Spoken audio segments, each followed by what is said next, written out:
Andi here again, and tonight I am going to give the second segment of Flashback Friday. So, have you guys ever had that one book that you just couldn't put down? Somehow the story is just too good, and sometimes you feel like you're in it. Or it's just a book that you love so much that it has left a lasting impact on you. That book for me is Sundays at Tiffany's by James Patterson. Now I know what you're all thinking, that it must be a murder series or any type of series books, but first of all, this book is not about murder, and secondly, it is not a series, it's just a soul book that he had written that talks about friendships and um, finding that one best friend who could just be your soulmate. So I felt like I needed to express this book to you guys and give you like a little glimpse of what it's about and why it kind of left a lasting impact on me. I wasn't really that one girl that was into a certain author. Um, so what happened was I went to Bestseller, which is a bookstore here in Guam, and I had just finished reading My Sister's Keeper, and it was a book about a relationship amongst sisters. And lo and behold, after I finished it, I decided I want to go back to the bookstore, and I was looking around and I found Sundays at Tiffany's by James Patterson, and I kind of was, I guess, amazed that he had written a book that wasn't about murder, and it wasn't about mystery. I mean, the kind of mystery that he usually talks about. There was a sort of mystery depth to the book that I had read, but it wasn't the kind of mystery that murder involved.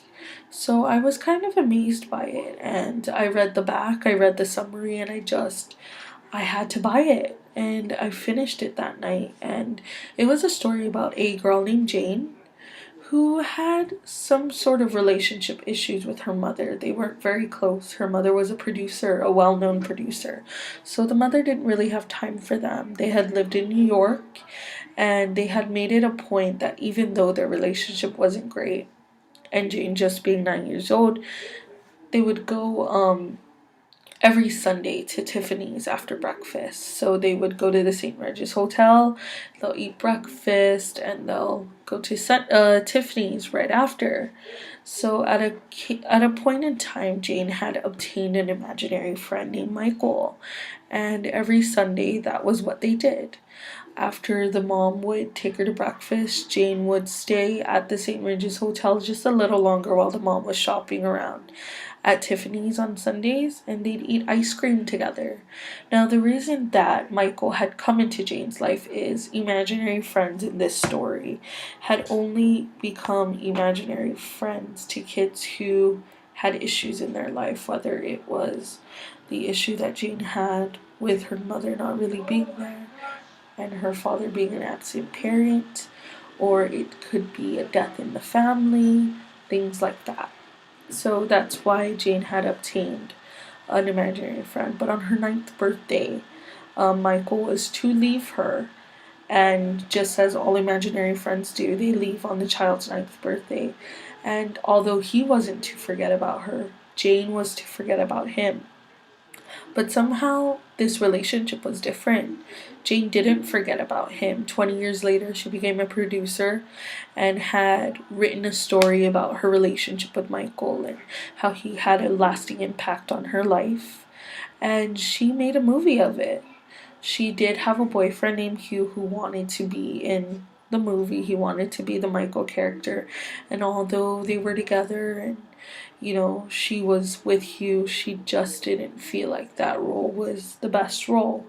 And because of that, they had issues in the relationship. And one night, Jane goes out with after her and Hugh get into a huge argument and he leaves her in Boston. She starts walking around looking for a taxi, and lo and behold, she sees Michael. And Michael was supposed to be the imaginary friend that she forgot. And even though he remembered how she looked and he remembered who she wasn't to remember him. And what kind of freaked him out was that she did. And she called him Michael, and she was kind of amazed that she could see him and that everybody else could too. So what happened was Michael was beginning to wonder why he had seen Jane and why he was back in her life. So he made the assumption that maybe Jane was the one that was dying. So this was her dying wish to see Michael again and to revive that relationship. But later on, we realized that it was her mother who was dying, and it was their relationship that Michael was to help. He was to help them get back to where they were, and although she was dying, it was to help them find peace in their relationship, which is what they did. Later on, feelings grew amongst Jane and Michael, and Jane no longer felt a love that a friend feels. She felt a deeper love for Michael. She was in love with Michael. She wanted a relationship. And he felt like he couldn't give it to her. He was still an imaginary friend. He was not human. And one night, Michael collapses and he goes to the hospital and he was turned human.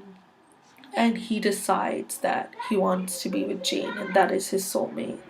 And they get together, and the epilogue at the end of the book shows, 5 years later, and it's Michael and Jane having ice cream on Sunday at the St. Regis Hotel in New York, and their two kids joining them. And it was a great story, and it left the biggest impact on me that no matter where you are in life, if somebody is meant to be in your life, they'll come back. And whether it's a friend or a lover or just somebody who's there for you, it just teaches you that relationships are almost everything in life. And though you feel like you can't be somebody's friend or you cannot be in a situation with them, it doesn't mean that later on in life it's going to be null and void. Like, people come back into your lives. They're meant to come back, and your soulmates are your soulmates. So if you guys like this book, tell us what you think about it, or if you have any